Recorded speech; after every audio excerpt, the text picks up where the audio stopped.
آج کی ویڈیو کا کیا عنوان ہے؟ آج کس کی بات ہونی ہے؟ آج جس شخص کی بات ہونی ہے اس کا نام اور خزانہ تو بہت مشہور ہے، مگر اس کا چرچا اچھے الفاظ میں نہیں ہے۔ جی ہاں، اس کا انجام بہت برا ہے۔ ناظرین، دنیا میں بہت بڑے بڑے بادشاہ گزرے ہیں، لیکن ایسا بادشاہ جس کے پاس مال خزانہ بہت کچھ تھا مگر اس کا انجام بہت برا ہوا، تو آئیے جانتے ہیں یہ کون تھا۔ میرے سیدہ جعفری کے ناظرین، یہ قارون تھا۔ آج بات ہوگی قارون کی۔ قارون کا خزانہ اور اس کا انجام۔ قارون کا خزانہ حضرت موسیٰ علیہ السلام کے زمانے کا ایک واقعہ ہے، جسے قرآن مجید اور دیگر اسلامی روایات میں تفصیل سے بیان کیا گیا ہے۔ یہ ایک سبق آموز کہانی ہے جس میں غرور، تکبر اور اللہ کی ناشکری کا انجام بتایا گیا ہے۔ قارون کون تھا؟ قارون بنی اسرائیل کا ایک شخص تھا جو انتہائی امیر اور دولت مند تھا۔ اسے اللہ نے بے شمار مال و دولت عطا کیا تھا، لیکن اس نے اپنی دولت پر غرور کیا اور اللہ کا شکر ادا کرنے کے بجائے اسے اپنی محنت اور عقل کا نتیجہ قرار دیا۔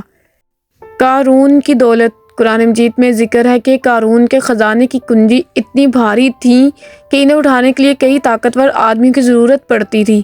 اس کی دولت کا ذکر کرتے ہوئے قرآن مجید فرماتا ہے، ترجمہ: بے شک قارون موسیٰ کی قوم سے تھا، پھر اس نے ان پر ظلم کیا اور ہم نے اسے اتنے خزانے دیے کہ ان کی چابیاں ایک طاقتور جماعت کو بھی بھاری پڑتی تھیں۔ سورۃ القصص 76۔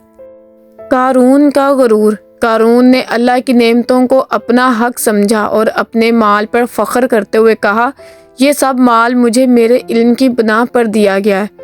سورۃ القصص کا ترجمہ 78۔ اس کے علاوہ قارون بنی اسرائیل کو حقیر سمجھتا تھا اور اپنی دولت کے ذریعے ان پر دھونس جماتا تھا۔ وہ اللہ کے رسول حضرت موسیٰ علیہ السلام کی بھی نافرمانی کرتا رہا۔ قارون کا انجام۔ اللہ تعالیٰ نے قارون کو اس کے غرور اور تکبر کی سزا دی۔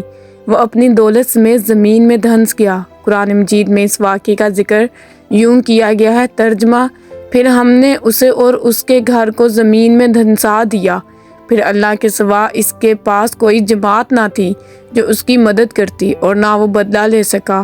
سورۃ القصص 81۔ میرے سیدہ جعفری کے ناظرین، عبرت کا پیغام۔ قارون کی کہانی ان لوگوں کے لیے ایک سبق ہے جو دنیا کی دولت پر فخر کرتے ہیں اور اللہ کی نعمتوں کو اپنی محنت یا قابلیت کا نتیجہ سمجھتے ہیں۔ یہ واقعہ ہمیں یاد دلاتا ہے کہ ہر چیز اللہ کی عطا ہے اور تکبر و غرور کا انجام ہمیشہ ہلاکت اور تباہی ہے۔ قرآن میں ذکر۔ قارون کی کہانی کا تفصیلی ذکر سورۃ القصص آیت 76 تا 83 میں کیا گیا ہے۔ اللہ نے اس واقعے کے ذریعے دنیاوی دولت اور غرور کے انجام کو واضح کیا اور یہ پیغام دیا کہ اصل کامیابی ان لوگوں کے لیے ہے جو اللہ پر ایمان رکھتے ہیں اور آخرت کے لیے عمل کرتے ہیں۔ نتیجہ: قارون کی دولت اور انجام ہمیں یہ سکھاتا ہے کہ مال و دولت ایک آزمائش ہے اور اس کا صحیح استعمال نہ کرنا انسان کو تباہی کی طرف لے جا سکتا ہے۔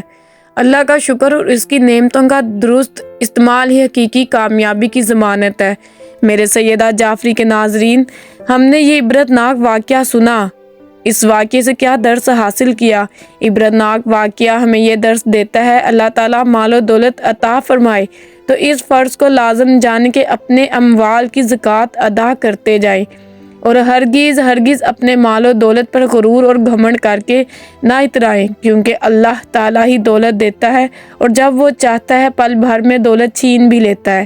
ہر وقت اس کا دھیان رکھتے ہوئے تواضع و انکساری کی عبادت رکھیں اور ہرگز کبھی انبیاء، اولیاء اور صالحین کی ایذا رسانی اور بدگوئی نہ کریں کہ ان مقبولان بارگاہ الہی کی دعا اور بد دعا سے وہ ہو جاتا کرتا ہے جس کا لوگ تصور اور خیال بھی نہیں کر سکتے۔